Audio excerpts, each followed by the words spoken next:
Shabbat Shalom. Shabbat Shalom. This time we get to hear from the great Kahan Kiefer Hawkins.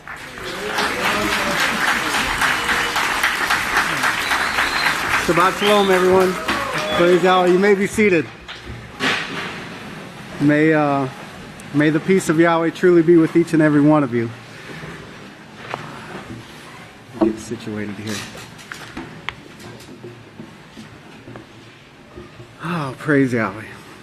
Has anybody noticed here recently the Sabbath days getting better and better here at the great House of Yahweh? I tell you, it's truly awesome. And, I just wanted to say that you are the greatest people on the face of the earth. And I look forward to, I would like to serve you all forever. So, praise Yahweh. Great friendships are formed in the house of Yahweh when people come together to do this work. And we're invited, we're invited by the Creator of the universe to come here and to be a part of this work every Sabbath. And we need to be making the full use out of that. We need to try to get the full day out of it. Don't just, come for services or whatever else that you think you might have to do today. The more that you can be involved in this work, the better off you're going to be. You're going to grow more and more the more involved you get in this work.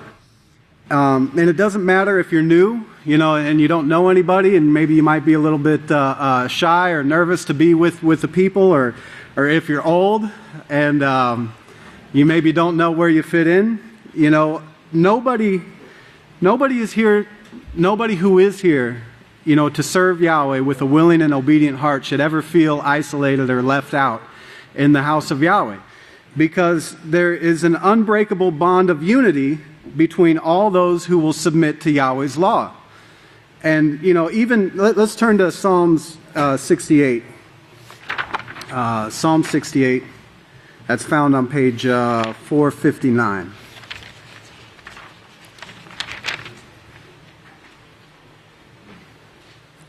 Psalm 68 on page 459, and just look at verse 6, because it says, Yahweh establishes unity in families.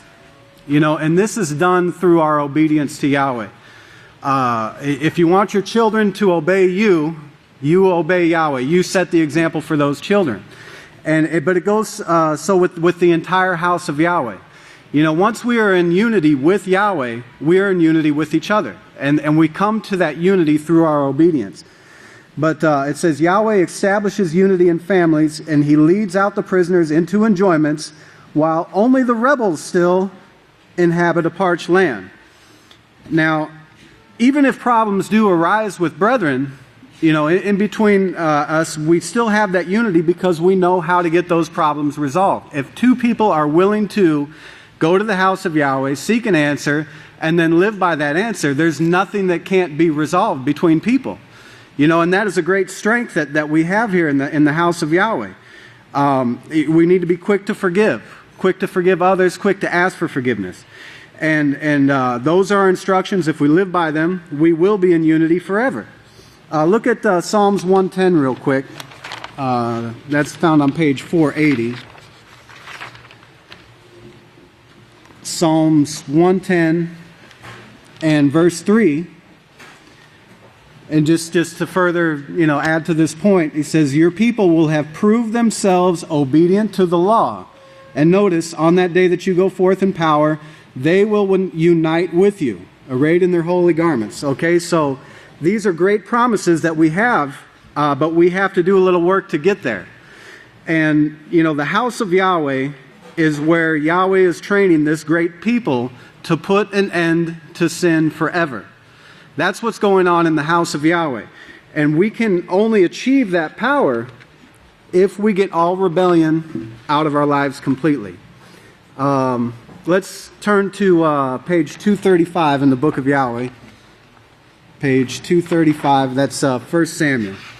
And this is actually the title of my speech today, is that rebellion is as the sin of witchcraft. Rebellion is as the sin of witchcraft. And my goal is to try to help for us to understand just how accurate of a statement that is. That rebellion is as the sin of witchcraft. And if you have this latest Prophetic Word magazine, the Witchcraft and Sorceries, More Than You Could Possibly Imagine, if you have it, you might just want to hold it out, because I'm going to reference it quite a bit, because Yahweh uses descriptive words so that we'll understand the message that He's bringing to us.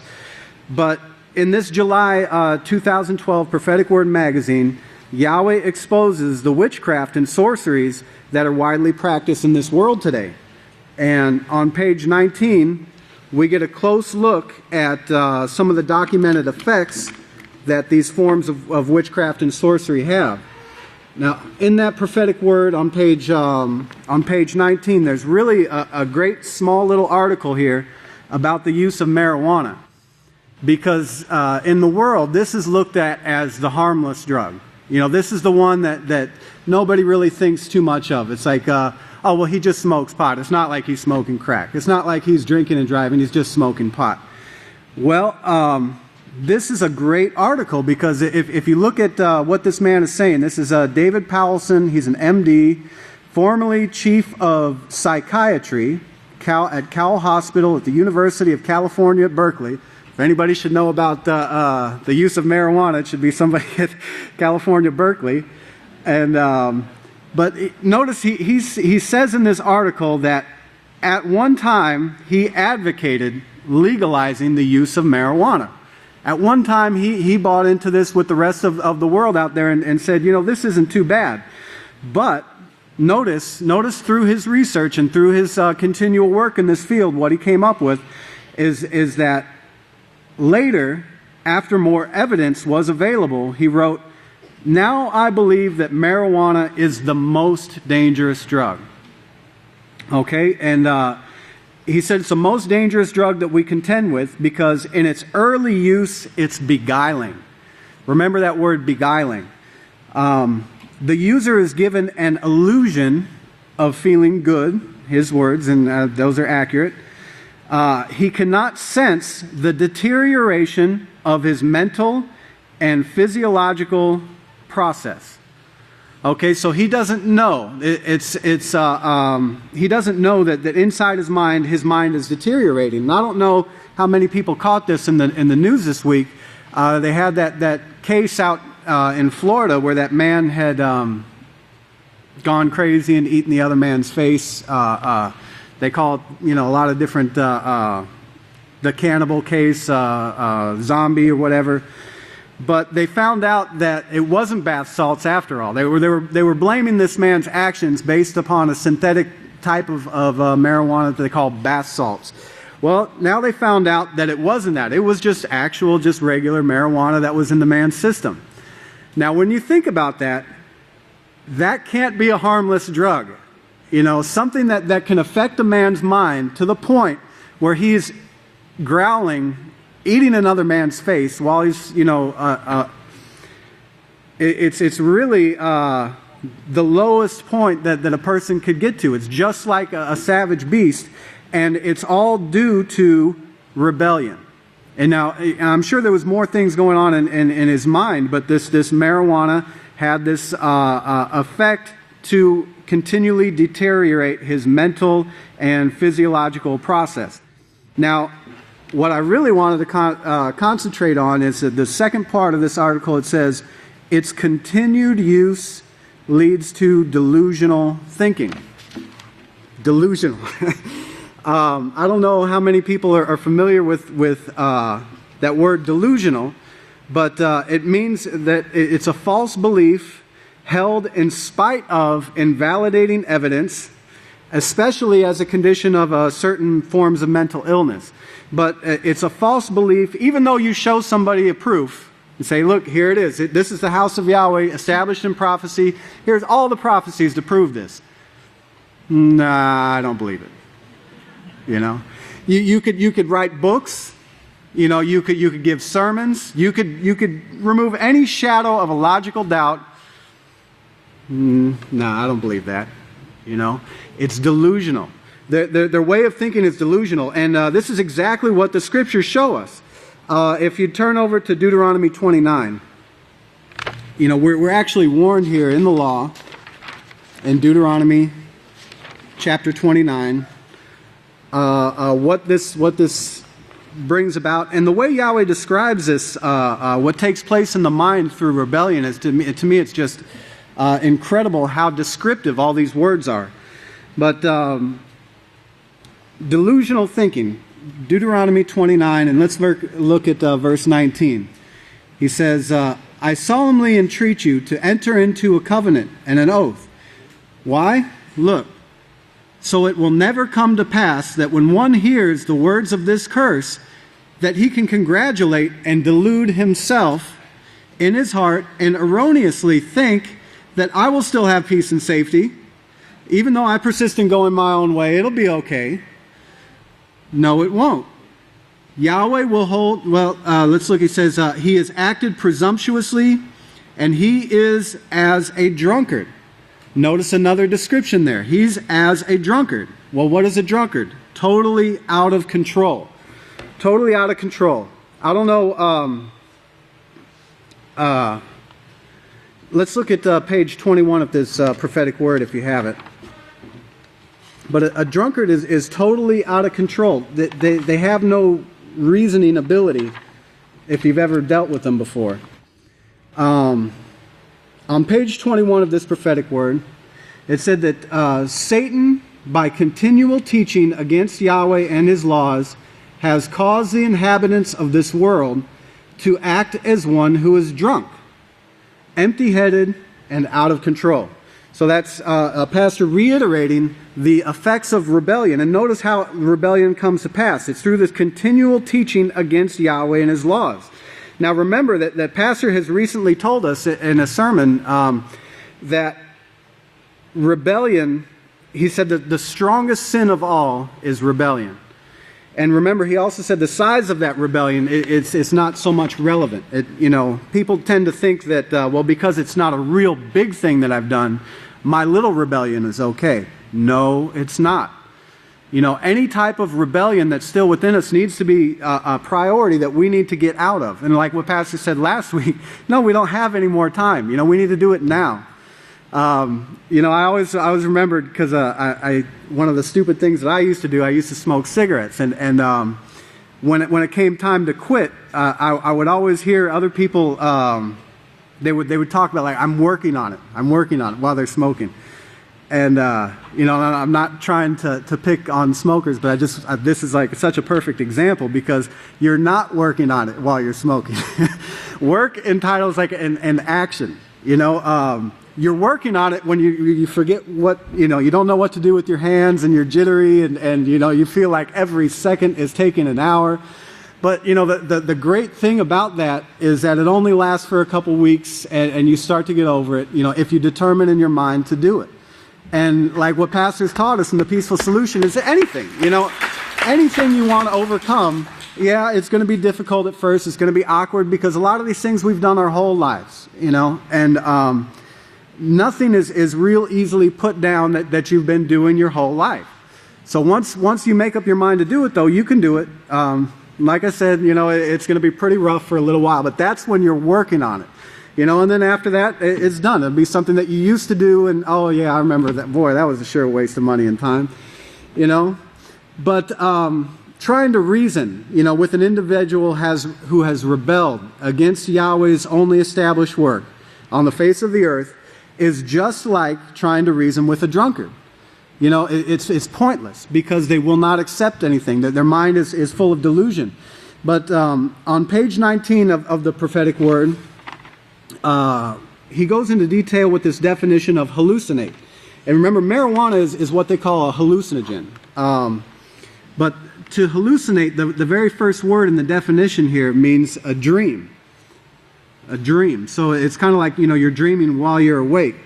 And it reminded me of in Jeremiah, where Yahweh says, these dreamers, these false prophets, they're always coming, speaking this delusion to you. They tell every man to another, about these imaginary perceptions. There's another definition of that word hallucinate. Imaginary perceptions, but also to distress, to wander. Remember, they wander to and fro. They don't know they have no direction. But in the bottom of the second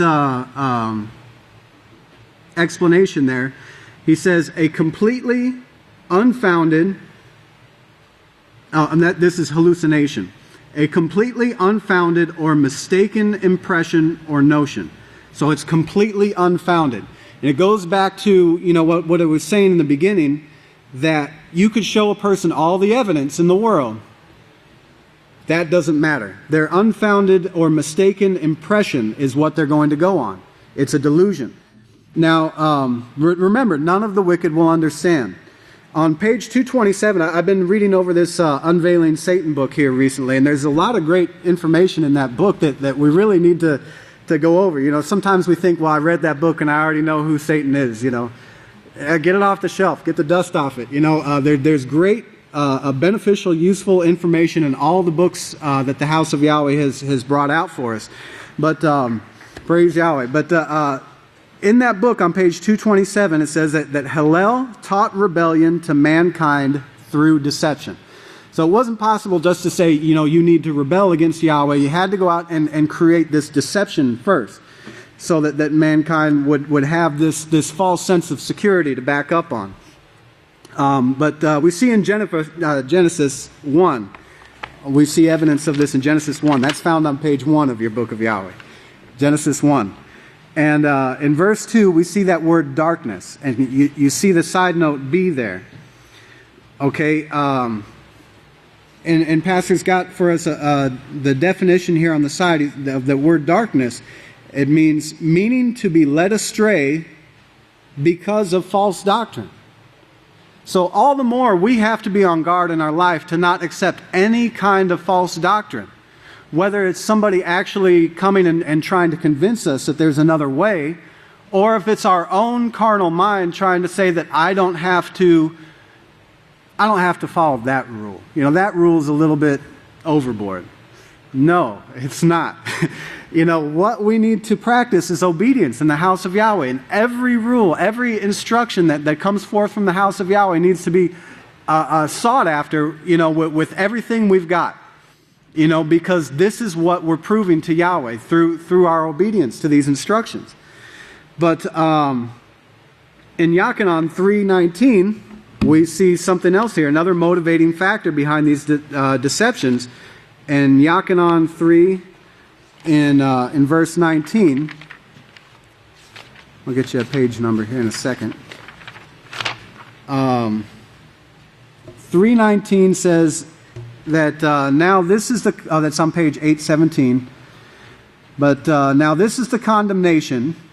Light has come into the world, but men loved darkness rather than the light, because their deeds were evil. And they wanted to justify those deeds, and they didn't want to let go of those deeds, and they loved the darkness rather than the light. Even though that same darkness brings about all the misery, all the hatred, all the evil things in a person's life that they complain about.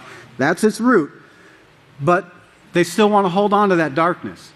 And I'm telling everybody here in the house of Yahweh, and especially myself, that we need to let that go. We need to let go of any tie that we have to rebellion. And become as Yahweh wants us to become. Humble, able to be given instructions, and then, when you're given a job in the house of Yahweh, do it with all your might. Show Yahweh that you value that position. But he says also, we see this character of rebellion taught in the world today through this Nimrod system. Remember, these fools who made up the rules. They want to convince you that you can continue to sin but not suffer the curse that comes with it. And in Proverbs 21 and verse 30, and you could turn there if you'd like, but I'm just going to read it to you. Proverbs 21 and verse 30, it's found on page 509. But there is no wisdom, nor understanding, nor counsel that can prevail against Yahweh. Okay, and a fool is a person who does not believe that. They think that somehow we can avoid this curse. And what Yahweh tells us about mankind's remedies for this curse, let's turn here and get this strong in our head. Jeremiah 46. Jeremiah 46 and verse 11. Yahweh gives us foresight, which none of the gods can do, which none of the world can do. But Yahweh tells us in Jeremiah 46 and 11 that in vain, that's found on page 612, in vain you will use many medicines, but you will not be cured. Why? Medicines don't cure. There's nothing there that would cure. It's a false pretense to think that I can go and continue to sin and rely on medicines to get me out of it. Has mankind been able to bring any healing truly through the sorcery that they've created? Okay, if so, you would certainly see some different reactions. But what we see in the Hollywood and through the people in this world who have contacted these diseases, and they have all the money, all the resources, but even the wealthiest people in the world cannot change or stop the curses from destroying their bodies. So what is the answer? Well, obedience to Yahweh's laws of health. There's your answer. Whether it's the food laws or conducting yourself in holiness, that will prevent a person from contracting these diseases in the first place, and it's the only way to do it. Obedience to Yahweh is the only way to get rid of the sickness and the hatred that we see in this world. But on page 229 of Unveiling Satan, we see that Hillel didn't desire to live righteously. So it kind of goes back to what we just read there in Yachanan, that the darkness was embraced more than the light. Now this is opposite of what Yahweh wants in His kingdom. In Matthew 5 and verse 6, we're told that blessed are those who hunger and thirst after righteousness. And that word hunger means to set your desires on. We have to look forward to our Sabbath appointments with Yahweh, and then we'll find our joy in them, and if we do so. And I've seen it, throughout the years, of the most joyful people on the face of the earth, I see here every Sabbath. And then I have to go out in the world and deal with all the grumpy people. Because they don't have these Sabbath appointments. They don't have this instruction. They're missing on the greatest gift that's ever been given to mankind. It's freely given to us. Don't ever take advantage of that or don't take it lightly. But we need to look forward to these appointments, because another part of Satan's character that is revealed in that book is that she did not fulfill the responsibilities of the job and position she was given. So she did not do her job. Now we're called into this house for a work, brethren. We weren't called here to wait around until the Messiah comes. We weren't called here to kill time and let Yahweh fix everything for us, and we'll just kind of sit around and waste our time. I do believe that time is probably the most wasted resource that has ever been given to mankind. If people wasted water like they waste times, I don't think there would be a drop left of drinking water on the planet. I could just imagine people coming home and turning on all their faucets and just laying down and listening to the water go. That's what they do with their time every day. And I've heard all the excuses, well, there's nothing to do. Nothing to do? What planet do you live on where there's nothing to do? This television, it's not a source of something to do.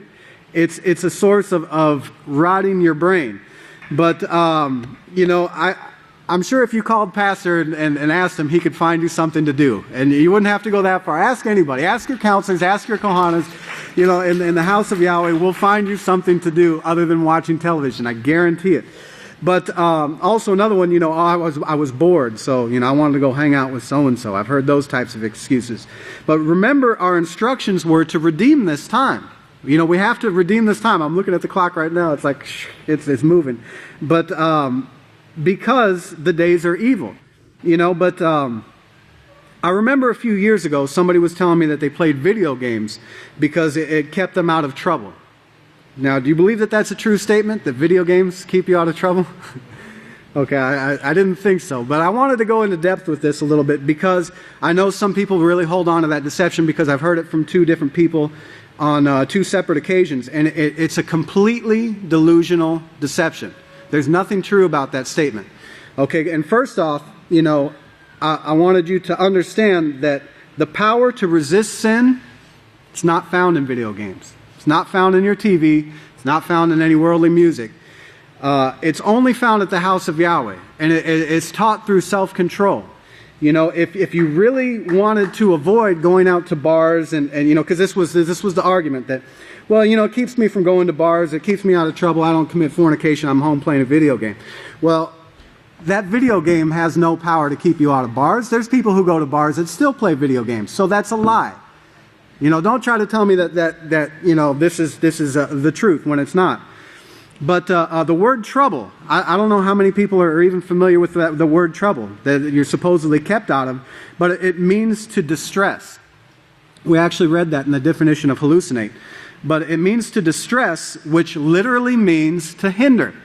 Some of you may remember the word hinder from Exodus 20 and verse 3, which means to get in the way of, to hamper, to obstruct or delay the progress, to obstruct or delay the progress of.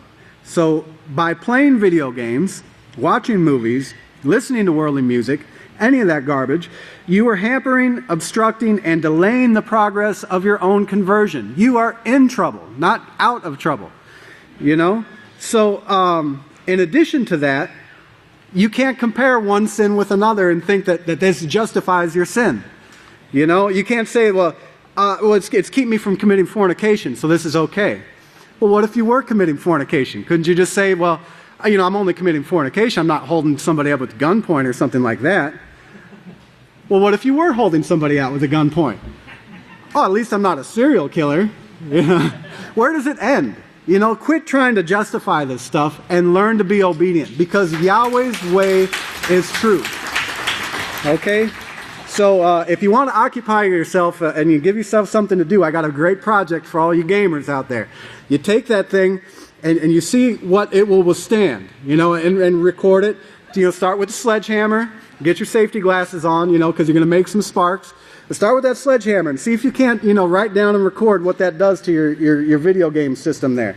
And, that will give you something to do with your time. So, we need to switch from being troublemakers to troubleshooters. And I saw this when I was looking at the word trouble, and I thought this is a perfect definition of what we need to be in the house of Yahweh, is a troubleshooter. A troubleshooter, and this is the definition, is a worker, so I like that to begin with, it's a worker whose job it is to locate and eliminate sources of trouble. All right, so now we have a project, locate and eliminate sources of trouble. A mediator skilled in settling disputes. Okay, a mediator that is skilled in settling disputes. Yahweh teaches us how to settle disputes through His laws, through His Peaceful Solution Character Education Program. And in this prophetic word, Pastor writes, it's on page 13, that all things can be accomplished with the true love taught by Yahweh and practiced by Yeshua, the prophets, and the apostles. All things can be accomplished. That is a true statement. That is something that you can rely on as being true. Okay, and I'm seeing that clock moving, so I'm going to skip a little bit. And let me just say that this world is filled with deceptions, okay? We should know that. And several books and booklets have been written and published by the House of Yahweh, warning and exposing us of these very deceptions that are out there. Yet, when an individual rebels against Yahweh, they go back to all these deceptions. Remember what Keith had written, like a dog returning to its own vomit. But they'll want to share these delusional deceptions with you. Okay, now's your opportunity to stand for Yahweh and show them what you think about it. We need to be ready and on guard and to do and teach the perfect way to peace that was delivered to us by Yahweh, lived out perfectly by our great high priest, Yeshua the Messiah, and has been made absolutely clear to us in these last days by the one sent, who has taught us diligently, not only by word, but by deed. We have a perfect example before us every Sabbath day and throughout here in the great house of Yahweh. And remember what our high priest told us? If you want to be great in the kingdom of Yahweh, we need to do and teach these laws. Do and teach. Do and teach. Drive that into your mind. We need to do and teach these commandments. And that's in Matthew 5 and verse 9. But remember, it is not possible for Yisrael Hawkins to be deceived. Okay, that's not possible. So if anyone teaches differently, know that they're not of this house. They might have an opportunity and help, do your best to help guide them here.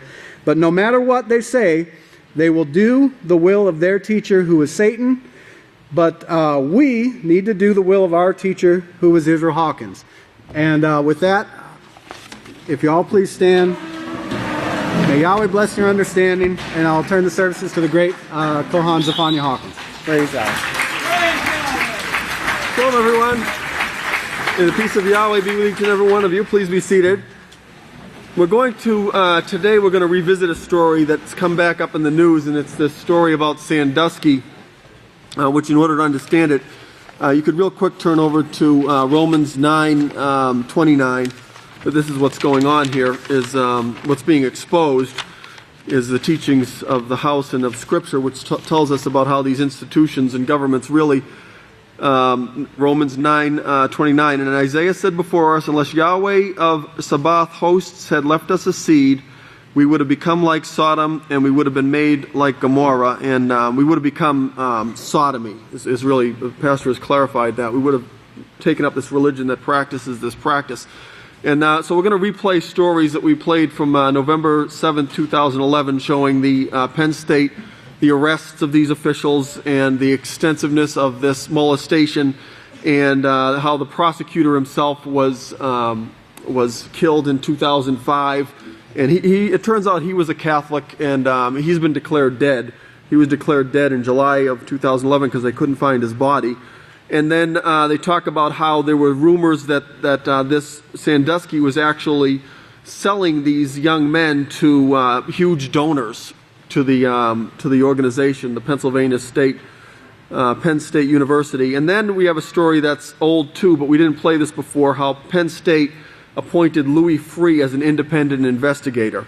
And the man who appointed him was the trustee of Penn State, whose name is Ken Frazier, and you'll see him, he's in the back on the right, and he's the trustee, and he himself is also CEO and president and chairman of Merck, which is the huge pharmaceutical company that deals especially with these inoculations that they give for supposedly treating diseases.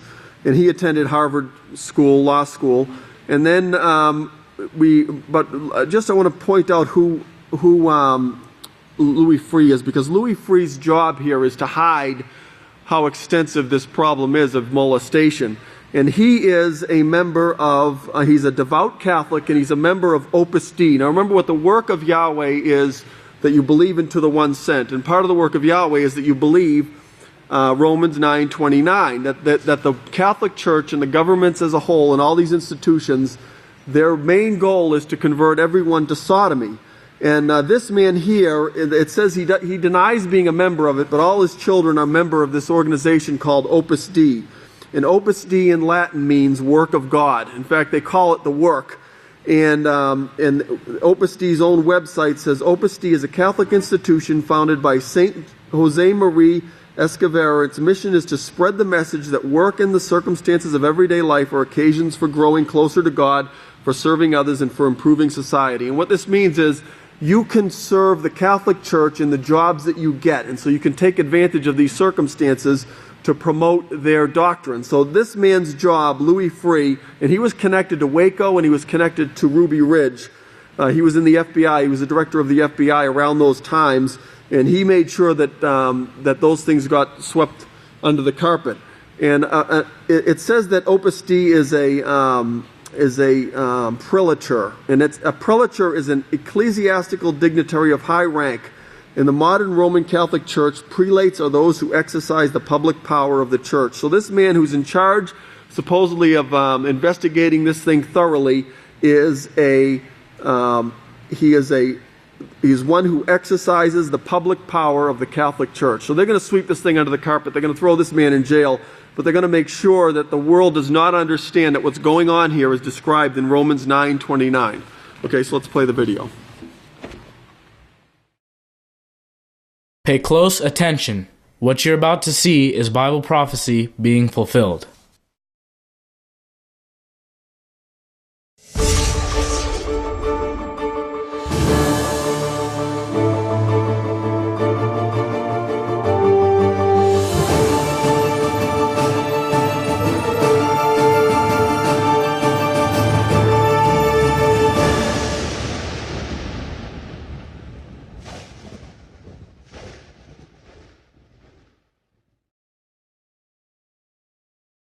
Welcome to another edition of YPN News, bringing you news as it relates to Bible prophecy.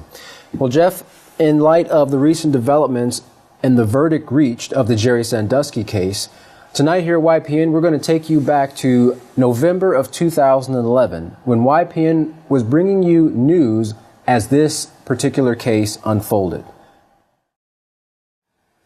Now, we're sure many of you are familiar with the ongoing investigation at Penn State in regards to the sexual allegations of child abuse. In a recent report, Tim Curley and Gary Schultz of Penn State's athletic program, each one faced counts of felony, perjury, and a misdemeanor charge of failing to report allegations of abuse to police concerning Jerry Sandusky and young men after they, that is the police, were informed of the incident in 2002. Now, of course, all three men have denied the allegations. And Joseph Amendola, the attorney for Jerry Sandusky, stated his client is innocent of the sex charges against him. Now, he also said Sandusky is frustrated that he can't defend himself publicly and saddened that the scandal has brought down Paterno, who is the head coach of Penn State University. Amendola said he is building his case to defend Sandusky, finding and interviewing witnesses. Now, Pennsylvania Attorney General Linda Kelly said Paterno, who informed Curley of the 2002 incident after the coach learned of it from Michael McQuarrie, the graduate assistant, fulfilled his legal reporting obligation and is not a target of continuing state grand jury investigation. Another potential missed opportunity to expose Sandusky, according to the grand jury, occurred in 2002 when a janitor allegedly witnessed Sandusky performing oral sex on a boy in the Penn State locker room showers. The emotionally shaken janitor, who described the incident to coworkers that night, did not report the incident to authorities because he and others feared losing their jobs, the report says. The janitor, who saw the incident, now suffers from dementia and was declared incompetent to testify before the grand jury. Now, one of his former co-workers, however, testified that the witness told him on the night the alleged incident occurred, "I just witnessed something in there I'll never forget." Now, the 2002 incident at the heart of the perjury case against Curley and Schultz involved a 10-year-old boy designated as victim 2. McQuarrie, now an assistant football coach, allegedly saw the child being raped in the shower by Sandusky. He reported the incident the next day to Paterno, who relayed information to Curley. Now, the encounter was never reported to the police. That association began as early as 2005, according to the grand jury report, when the boy met Sandusky through the coach's charity.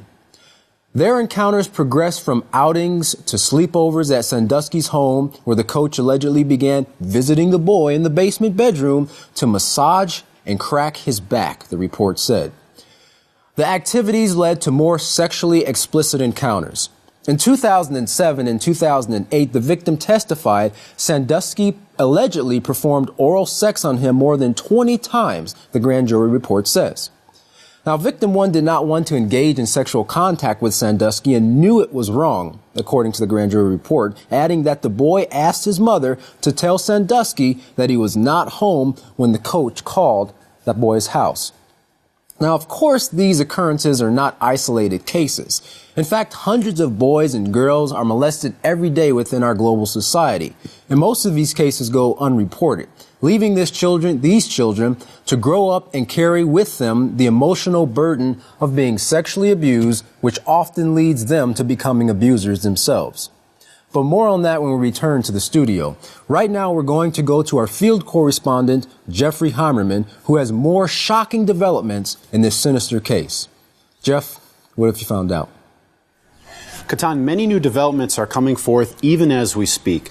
As you know, this case goes back to 1998 when the mother of one of the victims suspected something had taken place with Jerry Sandusky and her son after Jerry dropped her son off, both having wet hair. After she notified the university police, the case was eventually turned over to the Center County District Attorney Ray Griccar. Now, Ray Griccar never prosecuted Jerry Sandusky at the time.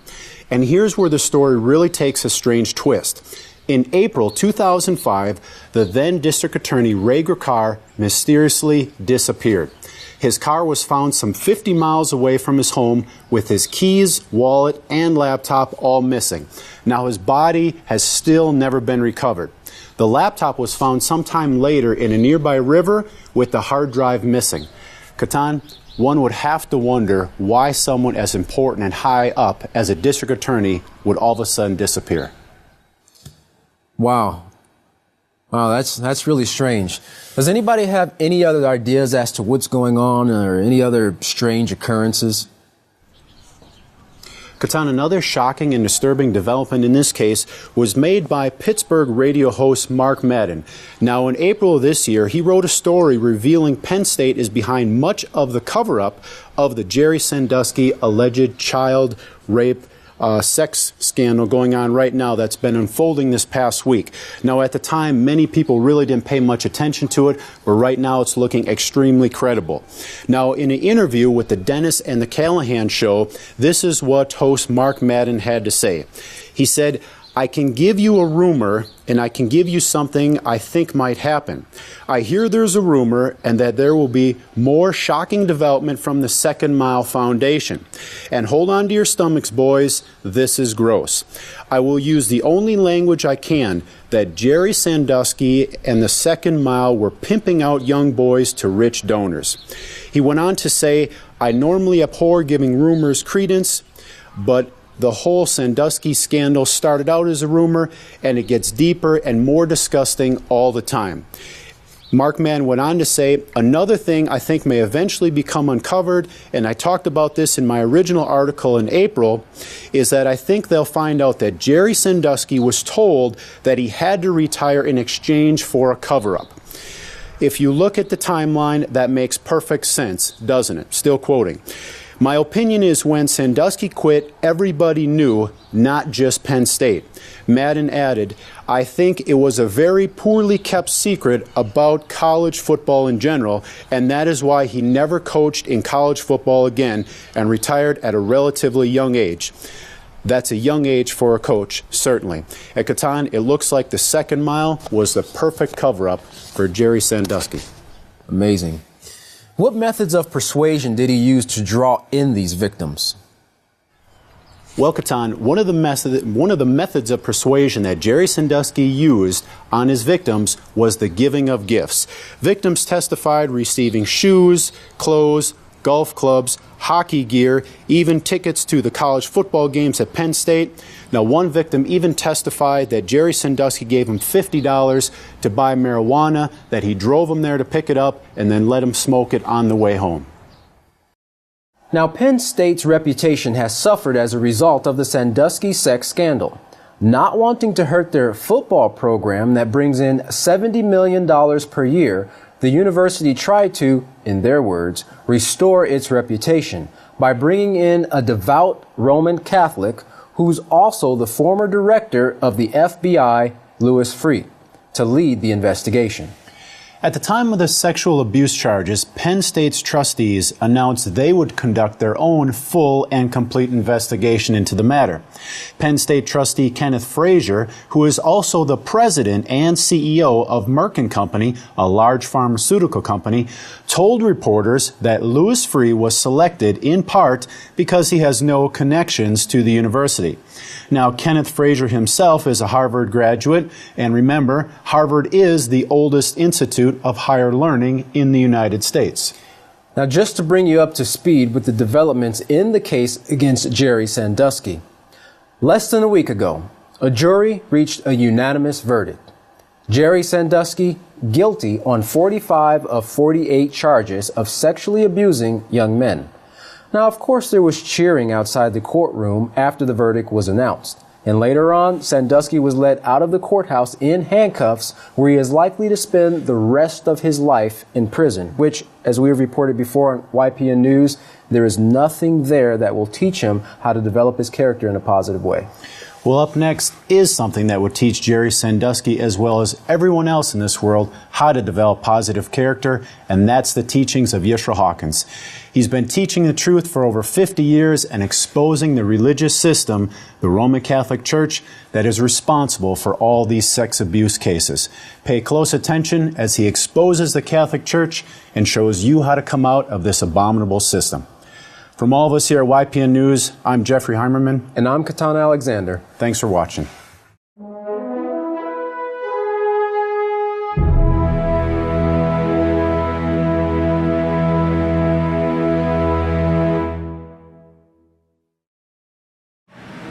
Everyone please stand. The greatest teacher in the world, the great Kohan Yisrayl Hawkins! Shalom, everyone!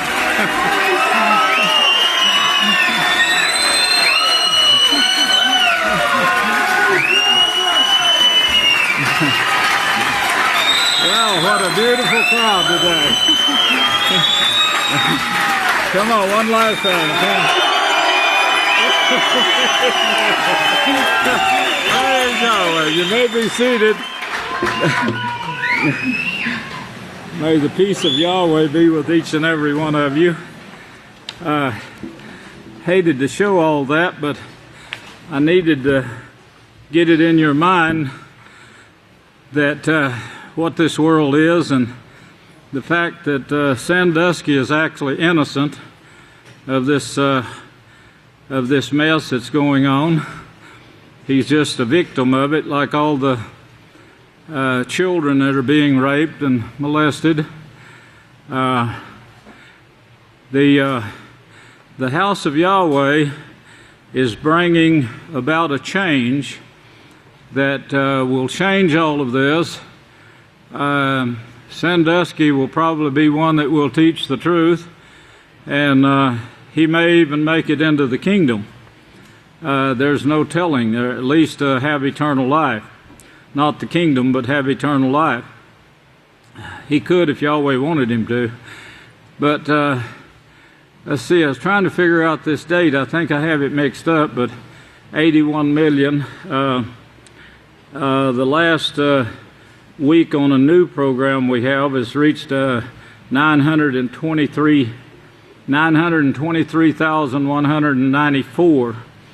Now, these people that are contacting us, it's getting to be more and more. When we built this conference room, we had some C channel that we used on the walls, and I said, we're going to be setting telephones on those. And I said, one of these days, you're going to see people answering the phones in that room, and it's just going to be lined up taking calls. And, right now we're using answering machines to try to keep up, but it is increasing. It's increasing daily, and if for some reason or another it's picking up now. It's more and more. It's multiplying what's coming in. So we are doing our job as Yahshua showed we would. We're taking this message throughout the whole world, and now we're going individually with them. And of course, they have the opportunity to talk to someone to, if they want to get questions answered. So the ability of the House of Yahweh now and the manpower, woman power, we got women that's actually spending parts of the night, working late of the night on it. But we are doing our job in reaching the world. Now, I said Sandusky is innocent. I don't mean that I'm not judging whether or not he did or didn't do what they accused him of. There's some doubts about that. It looked like they needed a scapegoat to get, from all the articles I've read, they needed a scapegoat to get the minds off of the real problem behind this problem. And of course, as great Kohan Sophania Owens Hawkins brought out, this one man that they have, he's expert in hiding or keeping people that they don't want brought to the forefront to see their part that they're playing in this. He's expert in hiding them and taking the heat off of them and putting it on one person. The fact that his lawyers, Sandusky's lawyers, asked the judge to dismiss them before the case began, saying, "We're not prepared to handle this," and he asked that they be dismissed from the case, and the judge refusing to dismiss them from the case.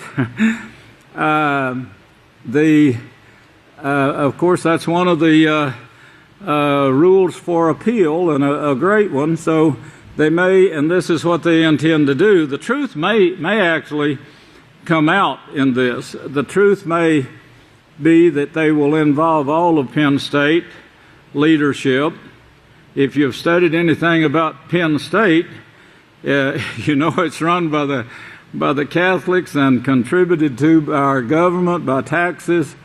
And in fact, that's the reason they own thousands of acres of land, golf courses, big hotels at this college, motels, entertainment centers.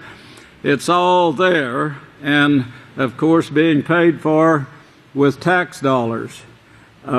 Much of it is being paid for with tax dollars.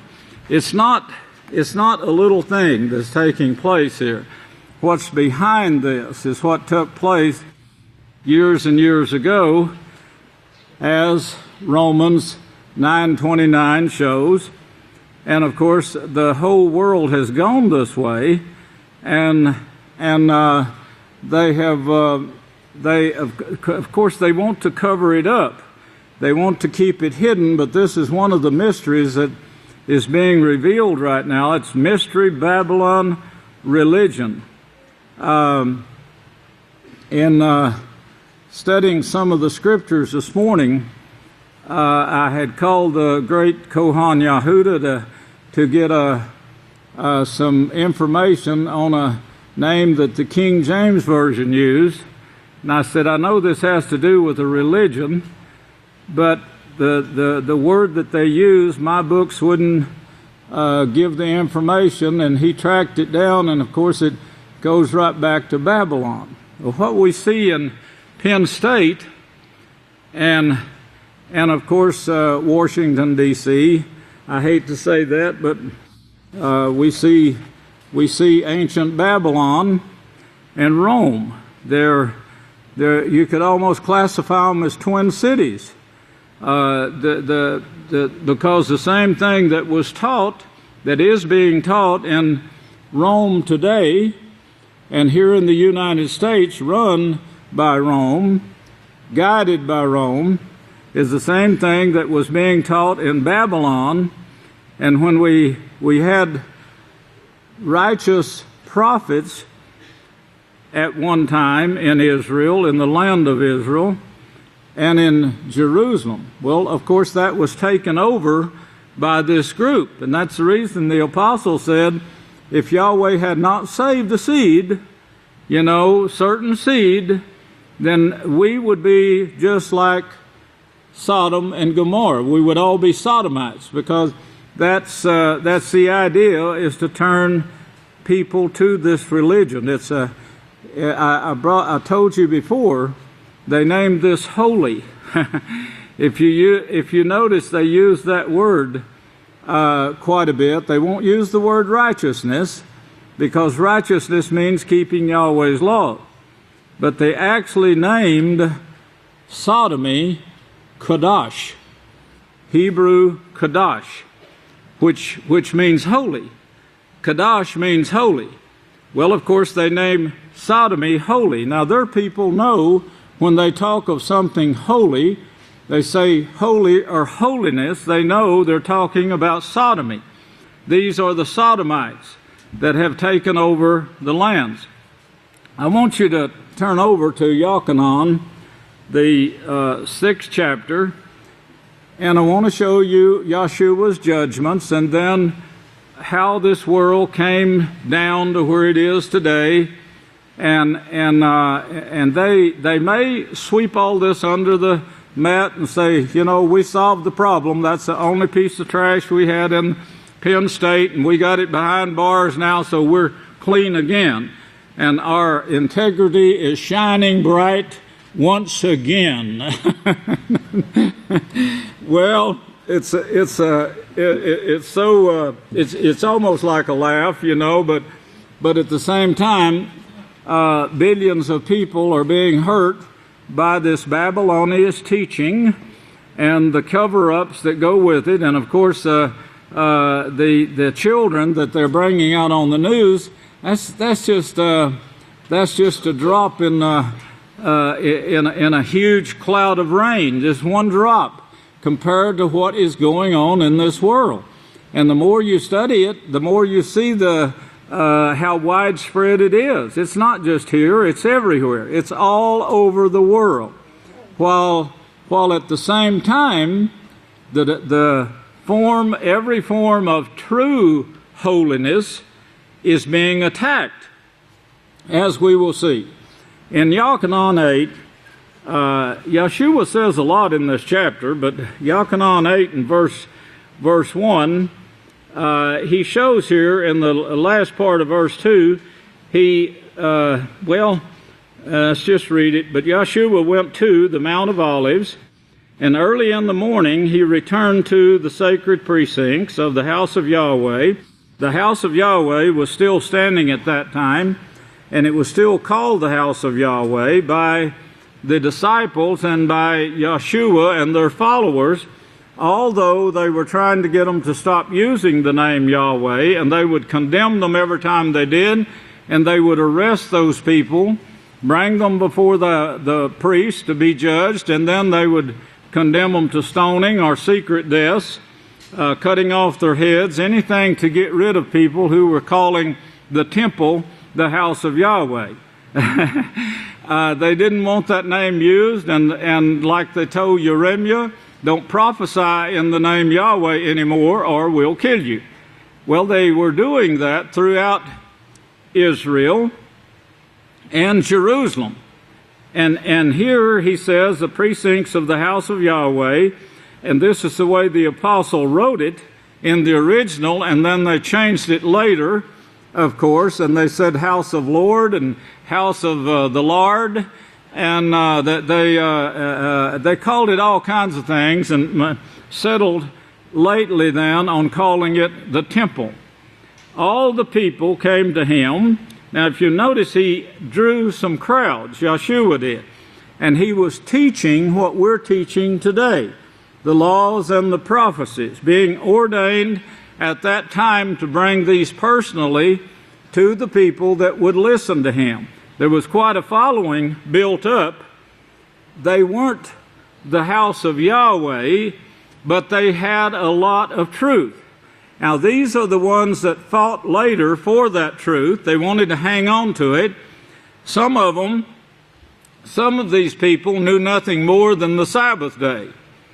As the great Kohan Benaiah said, when he found out, when I'd showed him the seventh day, and he said it was the Sabbath, and he said he hung on to that bit of truth. Well, that's what some of these others were doing, and they were persecuted for doing so, persecuted and killed.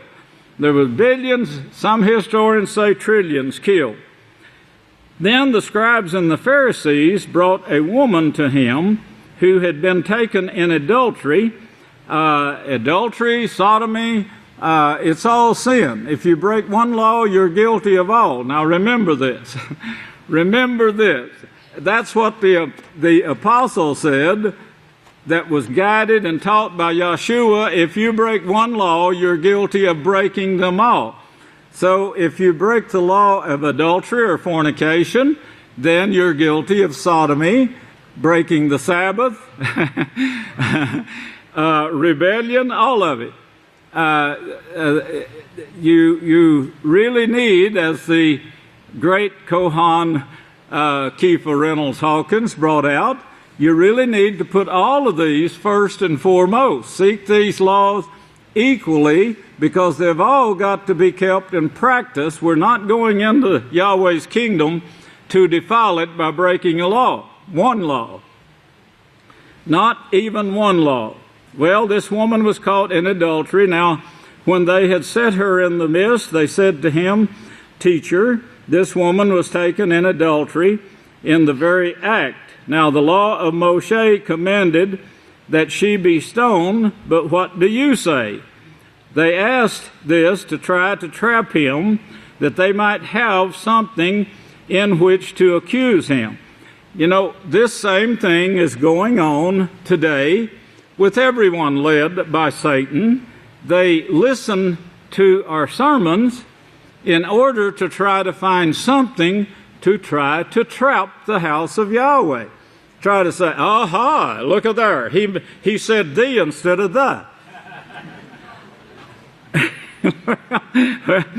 It gets worse than that, of course. But this is, they only listen not to learn. They're ever learning, but never able to come to the knowledge of the truth. So because they don't listen to learn, they listen to entrap, as you see right here. This is their pattern, the pattern of those led by Satan, the devil. They're all alike. They're led by Satan, and what Satan wants them to do, they will do. That's what Yeshua said, 8:44.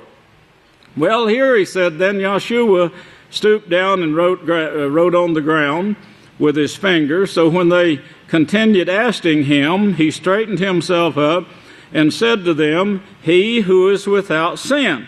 Well, who is without sin in this stupid world of Penn State or any of the other colleges? And here in Abelin, we have 3 major universities that crime is being committed all the time, including murder, rape, sodomy, everything going on, but they keep it swept under the carpet. And of course, the Christian, what do they call it, Church of Christ and Latter-day Saints, it says in the one article that they'd already settled their lawsuits before it got to court. And of course, they thought they had it brushed under the rug, and then here something else occurs, and here it comes back out again after they'd already settled it. Well, their lawyer said, well, that's all right, it won't involve them because they settled their part of it. They paid them off. Well, that's what Sandusky said, too. He said that this was a financial thing. They were wanting money. And so they all teamed together to get it. That was never brought out, I don't think, but it probably will be brought out in the appeal. He who is without sin. Well, of course, we stand in a world today that's been taught. Not that it just happened, but it's been taught. You've been taught to sin. Everybody in the entire world today, except the house of Yahweh, is being taught to sin, to break the laws of Yahweh. That is what sin is. 1 Yochanan 3:4. Sin is the breaking of the laws. Everyone, every religion in the world today, except the house of Yahweh, teaches everyone to sin, to break the laws. And in fact, they attack you if you try to keep the laws. They persecute you as they did the prophets of old. As we have been persecuted and still being persecuted, slandered, as Yahweh said we would. Isaiah 43, last verse. We are being slandered, persecuted, suffering reproach ever since the house of Yahweh started. It hasn't stopped. Yahweh said Satan would join with the follaways, and she would continue persecuting us until, if you remember Daniel 7, until Yahweh actually allows them to destroy themselves with a great burning, and then we're given the kingdoms. All of them is going to be turned over to the saints of the Most High. That's us. Not the popes. The pope has nothing to do with the saints of Yahweh. He's the one that fights against us. Change the Sabbath, change the laws. That don't mean breaking them is not a sin just because he changed them. But he changed them to keep the people from keeping the laws. Well, he says, he who is without sin, let him cast the first stone at her. And of course they left. Now, in verse 9, it shows they were convicted in their own hearts, so it's not like they didn't know they were sinners. They knew they were, and they knew that their sins were equal or past, way past. It's probably a bunch of sodomites that drugged this woman up there. And maybe they were jealous of her because the men were loving her more than they were loving them. You know, you can't tell. It's an evil, mixed up, sick world, sick minds, brought on by unguarded lust. And then after it's cherished, this is what I keep telling everyone now. Listen closely. Put it out of your mind. Put it out of your mind. I didn't come up with that on my own. The Apostle Jacob, James, in the King James Version, he said, what brings forth sin? It's lust. And then you're dwelling on it. And then you keep dwelling on it, and then it produces actions. And of course, that's where you get your sin. It's like eating too much. Set your mind not to do it, and when you get to that point, stop. Then put it out of your mind. Get up. Get away from your food. Want to quit smoking? Same thing. Put it out of your mind. Don't dwell on it. You dwell on it, your mouth starts watering, and then pretty soon you'll give in to it. You'll start hunting crackers to eat or something. This one guy told me he was trying to quit Copenhagen, I believe it was. I said, man, you would put something like that in your mouth?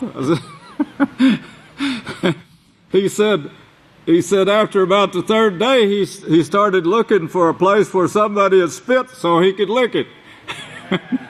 Well, that's how bad his lust was that he was giving in to.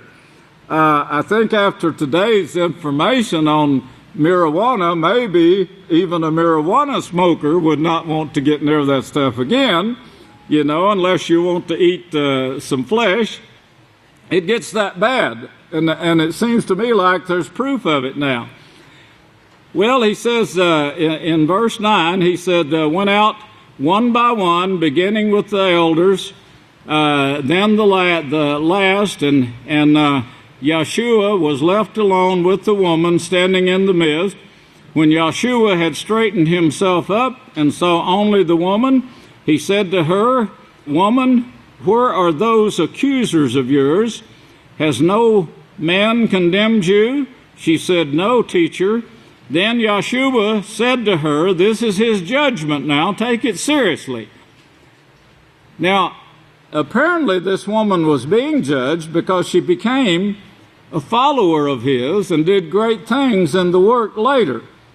Now, we find a time period spoken of in this same time period we're in right now, in Isaiah 2, Micah 4, about the house of Yahweh being established in the last days. And then Yahweh saying, Then I will judge among the nations. Well, right now, Yahweh is not judging the world for what it's doing.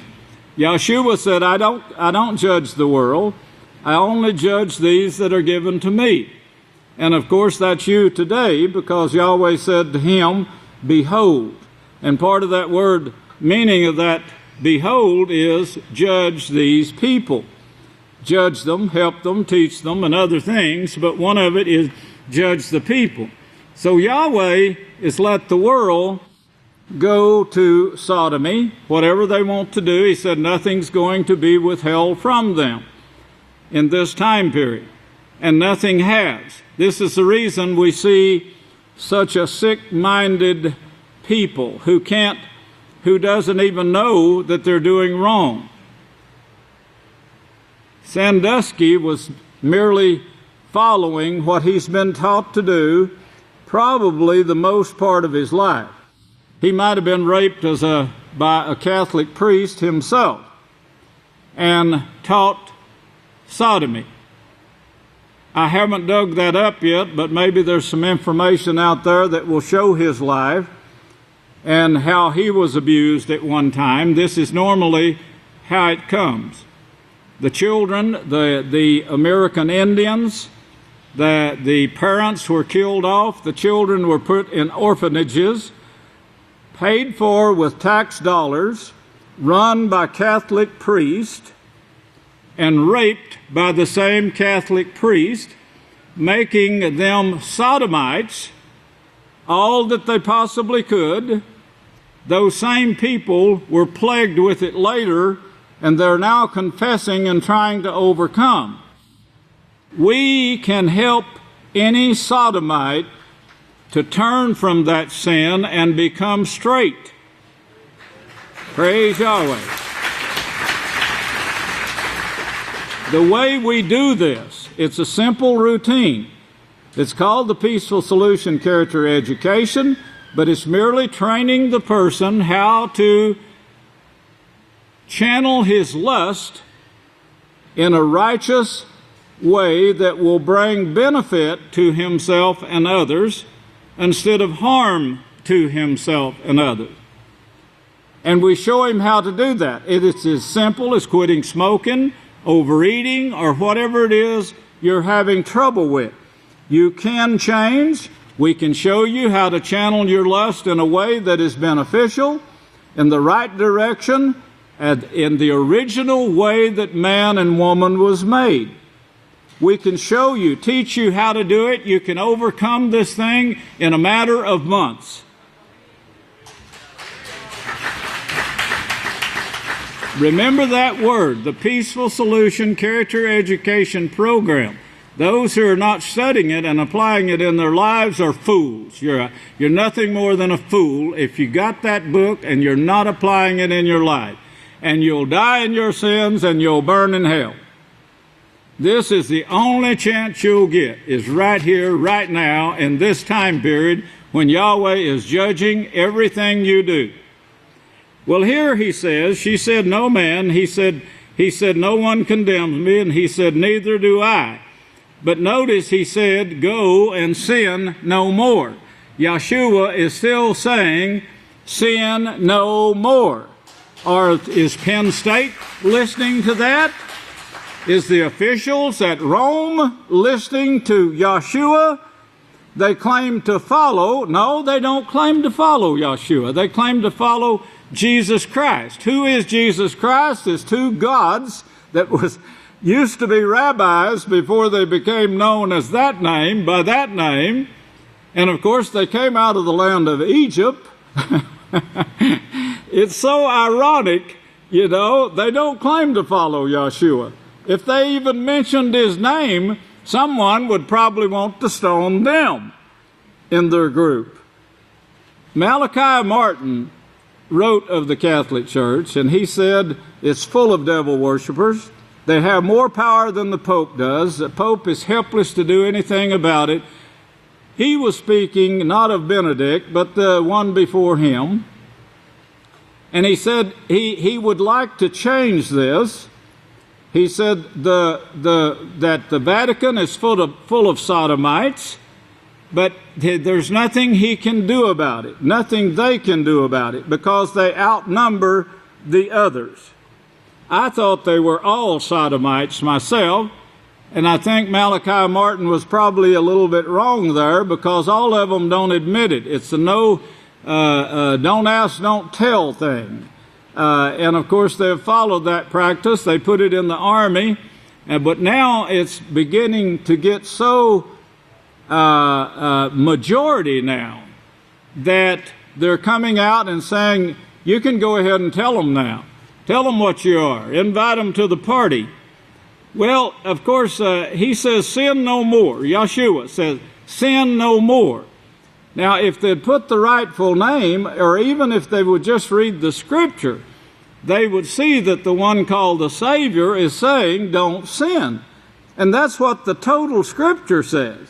From one end, from Genesis 1:1 to Revelation, the last verse in Revelation, it's telling you don't sin, don't break Yahweh's laws. Well, he says, too, if you get this part, I don't condemn you. Well, who is he condemning? Who's the father of this crime? Who fathered this to begin with? Who fathered rebellion? It started with Cush. He's the one that fathered Babylon.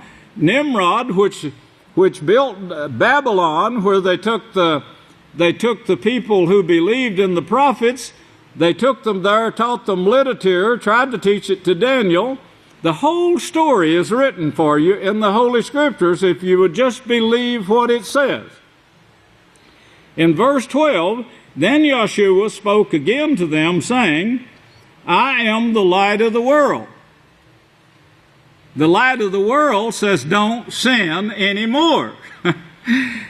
I don't condemn this person, so who is responsible for this? Let's go back to Mark now, the 7th chapter. Still Yeshua's judgments, Yeshua's words that he taught the disciples. The disciples wrote it for us for this time period, actually, because this would not be taught again after the disciples were murdered themselves. This would not be taught again until these last days. Yes, there was a lot of people that carried bits and pieces of holiness. Bits and pieces. They weren't the house of Yahweh. They didn't get salvation from it. No salvation offered again until this last work. That's the only one, and he plainly says, up until then there was no salvation because there was no one to teach it. And finally Yahweh says, in the last days I will establish my house, I will assign a teacher to it, and I will offer salvation again in these last days. And I will judge among the nations to see who will actually repent and be converted. Well, here now in 7, and notice verse 13. Speaking of, verse 1, Pharisees and their lawyers, you know, it's still being run the same today. That's the way Penn State is run. They have their Pharisees who watches over the religious part to make sure nothing holy comes in. Then they have their lawyers to file on those who bring anything holy into it, to pounce on them right away like a goose on a grasshopper. Then the Pharisees and certain scribes came together to him, having come from Jerusalem. Yes, they ran Jerusalem, they owned it. And Yeshua said, speaking to them, you make the laws of Yahweh of no effect through your tradition.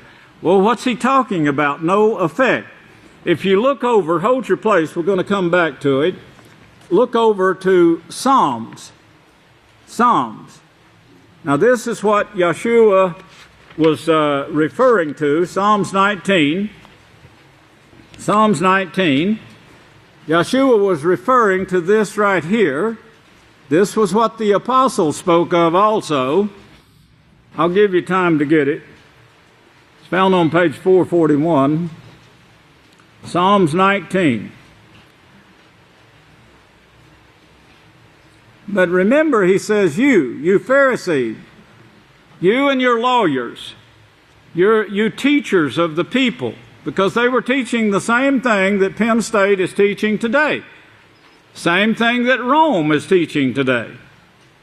Same thing that the Muslims they have a little more holiness. They retained quite a bit of holiness from the laws of Yahweh. They just deny the authority. They deny the authority, and of course they follow a man, just like the Catholics do. They follow rabbis, ancient rabbis, or dead popes. They deify them, and they say, now you can pray to them, we've made them a saint. No, they'd had to start at childhood to have done that, or maybe before childhood. Bringing up takes a long time to do. Bringing up. We'll get to that one of these days, Yahweh willing, but it takes a long time to bring up a people. You are probably coming from maybe 19 generations of breeding. I think that's what I figured one time, 19 generations. It might have been double that. My memory fades me there. But your bringing up probably came from at least 19 generations back, and then you are the outcome of a special program that Yahweh set in order for you to be called into His house at this time. Praise Yahweh. Well, if you've found your place now in Psalms 19, I'll read you the scripture again in Yalkanan Mark 7 and verse 13. You're making the laws of Yahweh of none effect through your traditions you have handed down and many other similar things you do. You make the laws of none effect. Well, what would be the effect of the law if it was kept? Psalms 19. I want to make sure that everybody gets this, Psalms 19. I'd like for you to read it. It's very important that you read it. Psalms 19. And remember, he's saying, this is what occurred to Sandusky. Sandusky never had the law taught to him. Sandusky was taught that you should not keep the laws of Yahweh. He was taught that all of that is done away. They made it of none effect. They make the law of none effect. Okay, now you got that. Now in Psalms 19 and verse 7, the laws of Yahweh are perfect, converting the whole person.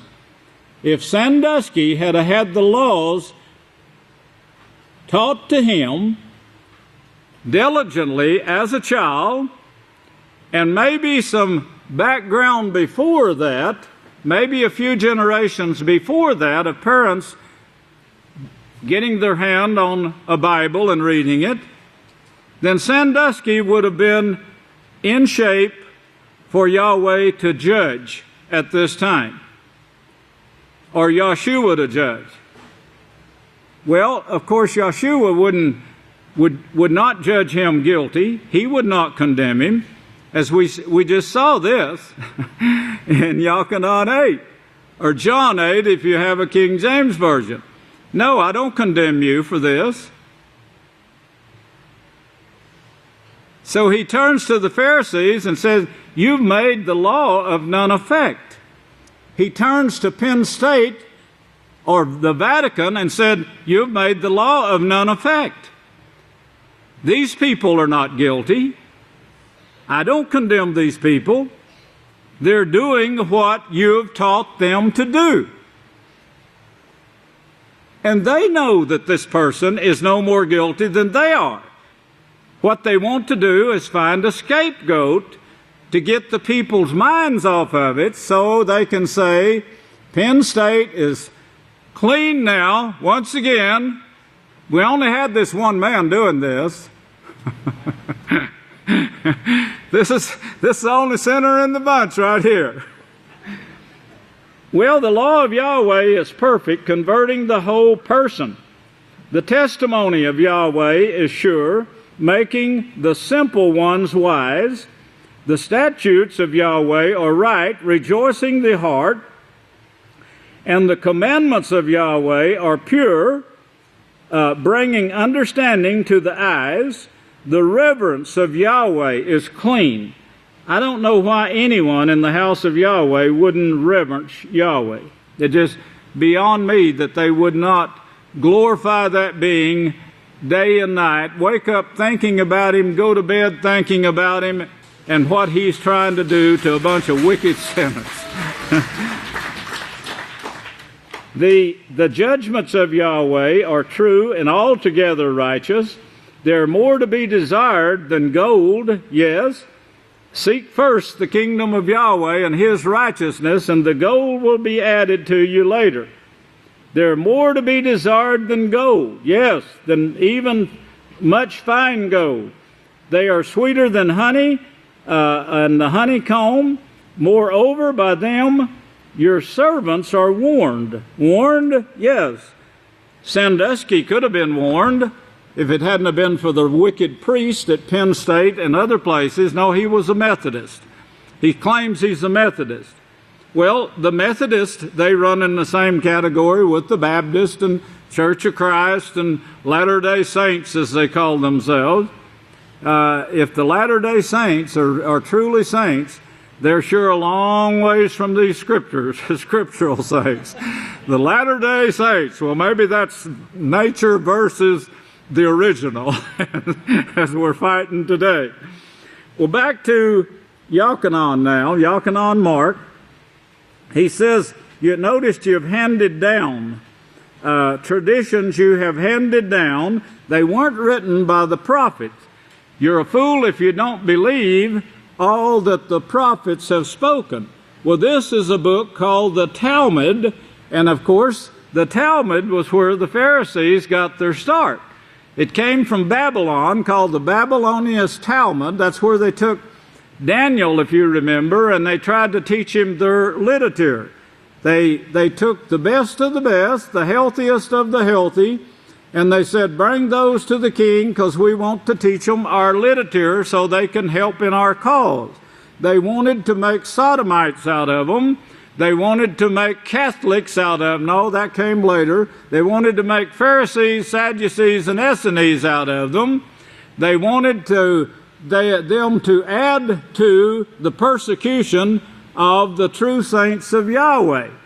All of that was taught in Babylon, being handed down, they said, from Moshe. Moshe told their forefathers, and their forefathers told all of this to them, and they wrote volumes and volumes of books.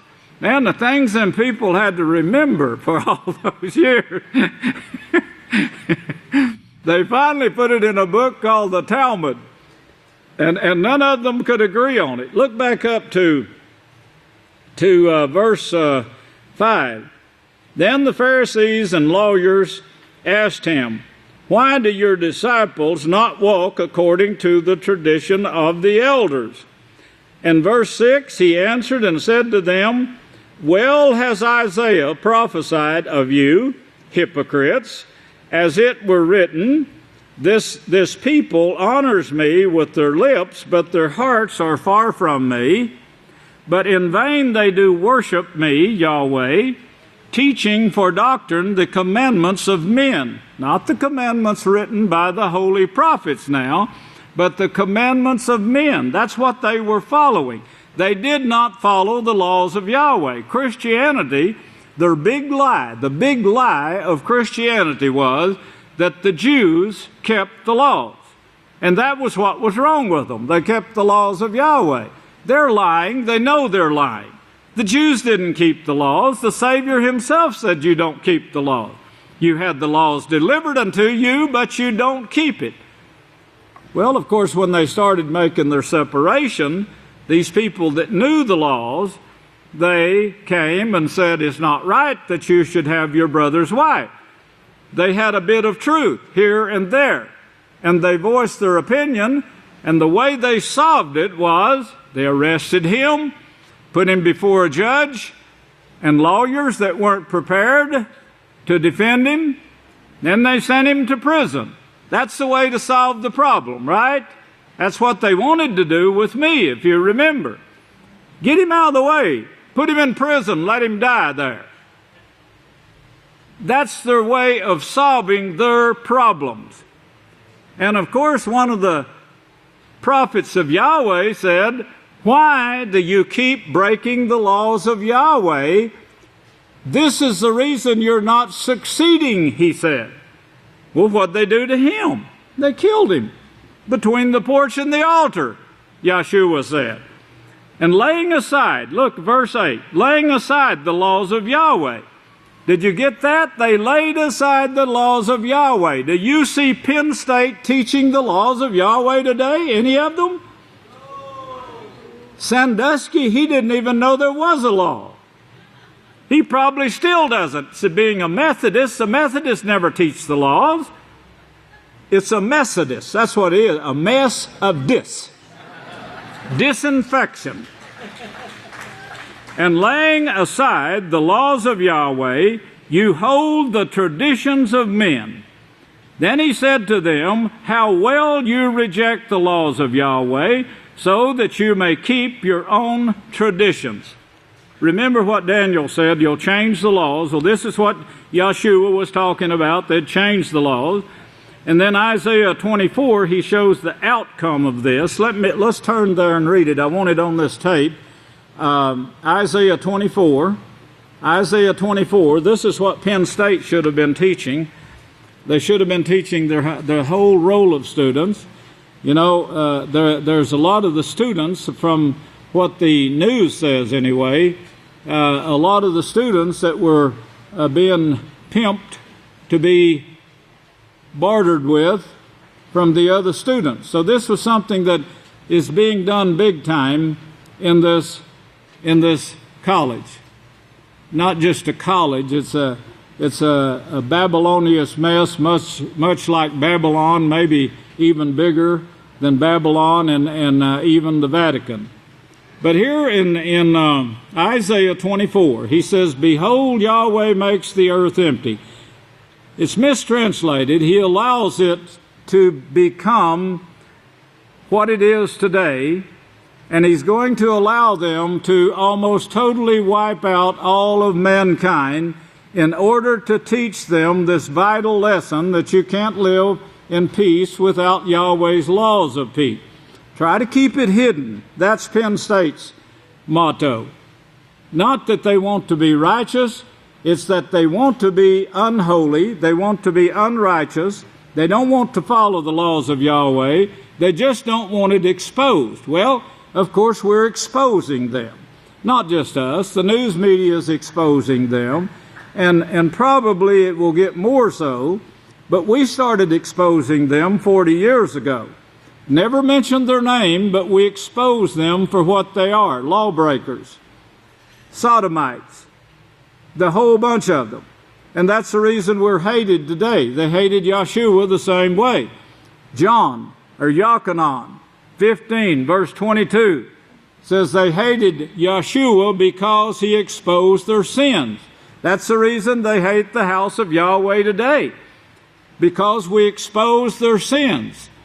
Yeshua, they claim they're following the Savior, and they just love him so much they keep the day that he was resurrected, they keep that holy. They don't even know what holy is. They don't know what righteousness is. They don't want anyone in the world knowing what holiness is. Satan, Revelations 9:12, Satan has the whole world deceived. Yochanan 8:44, your teacher is Satan the devil, and what your teacher tells you to do, you're going to do. You're under her control right now. And the only way you could break that is to repent and be converted to righteousness, Yahweh's law. Well, Yahweh allows you. He's allowing you, the world, Penn State, the Vatican, yes, you're all the same. And you all got the same plan to depopulate the earth. It really gripes them to drive down I-20 now, because I-20 is one of their, a highway that you could, at one time, when I came to Abelin, in fact, they just built I-20, Interstate 20.